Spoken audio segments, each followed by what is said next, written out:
తెలంగాణలో ఆదివాసీ జాతరలంటే రెండేండ్ల కోపారి సాగే మేడారం సమ్మక్క సారక్క జాతర, అటెనక ఆదిలాబాద్ నాగోబా జాతర. అట్లాని ఆదివాసులే కాదు అందరు పోతారు మొక్కులు పెడతానికి. ఇవి కాకుండా సంక్రాంతి పండుగ నుంచి ఉగాది పండుగ వచ్చేదాకా ఆదివాసీ జాతరలు బొచ్చడైతుంటాయి.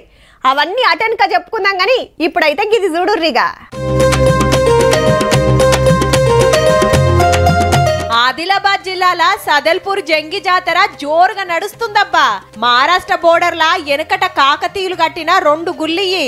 మహాదేవుడు బైరం దేవుడు పతేడు పుష్యామాసకు ముంగట జాతర షురై 5 రోజులు సాగుతది. చుట్టుముట్టు జిల్లాలకెళ్ళే కాదు మహారాష్ట్ర భక్తులకిన బగ్గనే వస్తారు. కొరంగే వంశస్థులే పూజలు చేస్తారు దేవుళ్లకు.